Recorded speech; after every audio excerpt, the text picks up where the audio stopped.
I'm a consumer of podcasts. I'm a consumer of video essays online. I enjoy and I consume internet media. I do it primarily for entertainment, maybe some education. I still receive and I prefer to get my news from traditional news sources. That is changing, though. If we look at the Brand Map Research survey, it says that 43% of South Africans get their news from free online news sites, 40% from radio news, 35% from traditional news, but a growing number, 21%, get their news, their information, their education from YouTube, 20% from TikTok, 19% from sites like X and Instagram. And you may have seen over the last 48 hours the furor over derogatory remarks made by a podcast called Open Chats. It's a group of young people who have a podcast, and their comments around colored people in South Africa, branding them crazy, incestuous. That has, of course, triggered a political response from at least 5 political parties, issuing statements of disgust and laying complaints with the Human Rights Commission. The Human Rights Commission says they are investigating because they received multiple complaints.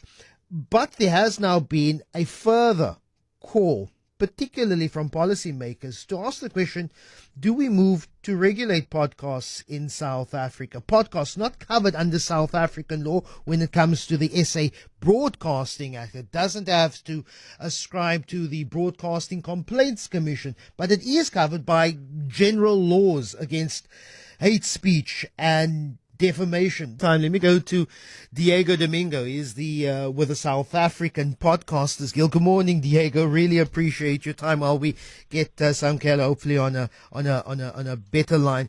In terms of existing regulations, do you think that podcasts that are generally subject to the general laws of hate speech and defamation, do you think that that is enough to protect against what some could consider dangerous or unfiltered speech, especially online?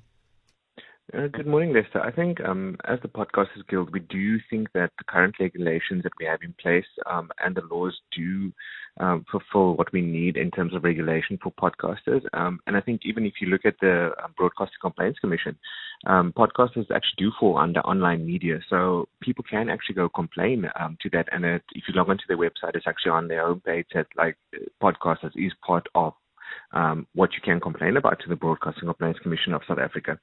So I think we do have these mechanisms in place, but what I think we do need to do is we do need to be more vocal about that. And if people, like in the Open Chats podcast scenario that we're talking about now, is people have actually laid complaints. And I think we need to be more vocal about that and using the existing laws that we do have to hold these people to account, because if you need to be responsible with free speech, because free speech does have limitations to it. And I think that's our main standpoint is we advocate strongly for free speech, but within the context of the law.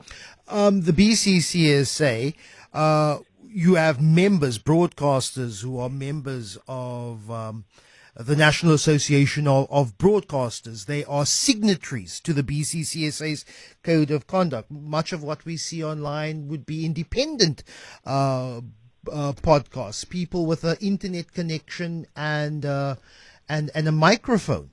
How do you then govern simply someone who finds, I feel I have a voice, I can broadcast, and because of the monetization of the internet, I can make money off what I say?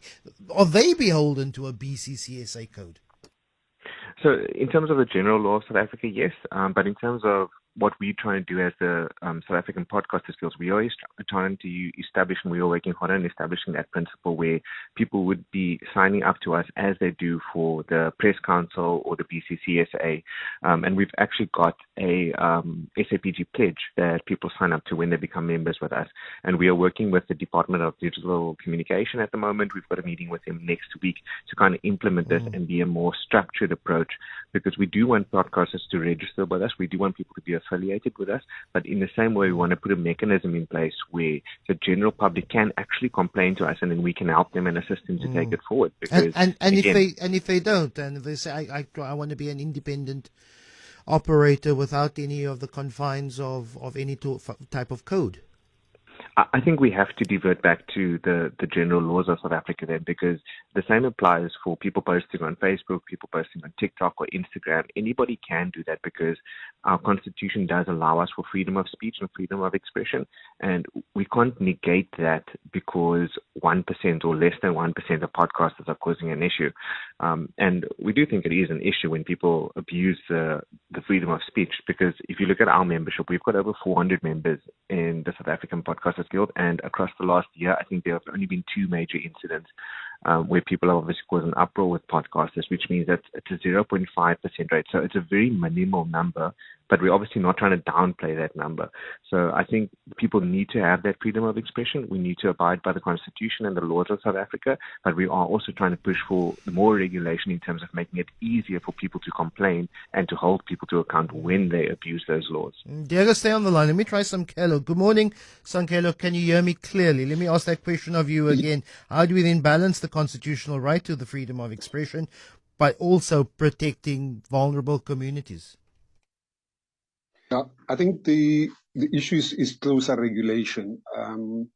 When you go back to the basics, that even the current traditional media had to go through the similar problems whereby there were complaints about how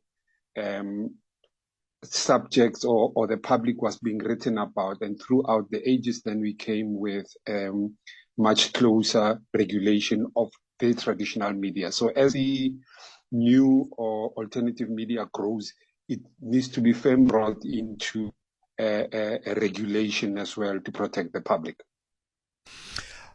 How do we decide, and who gets to decide whether you are a broadcaster that is delivering a public message as I want to use a serious broadcaster that's using the internet, and whether you're simply just someone with an internet connection and a microphone and a computer to upload your thoughts, your monologues, your conversations with friends onto the internet? How do we decide what we take legitimately and seriously compared to someone who's just looking for a soapbox? We look at the potential harm to the public. So it might be your own private musings, but as soon as you're broadcasting to the public about subjects that impact on the public, you need to be brought into regulation. And the issue is going to be whether you wait for government to regulate the industry or that efforts are pushed towards self-regulation like the rest of the media. And I think people that do decide that, we wake up and decide that, they want to reflect their thoughts and whatever else on a public platform must see the implications around freedom of expression and how that can result in harm to others, and must be firmly brought within a regulation. But we must also be one conversation around it, that in as much as there are a lot of broadcasters, there has been, as far as I can recall, about 2 major complaints about podcasters, which was the current one and the McG one. So that should be brought into perspective. Diego, let me ask of you, can self-regulation work in a space where controversy often drives audience numbers? We live in a reality of rage bait and engagement bait.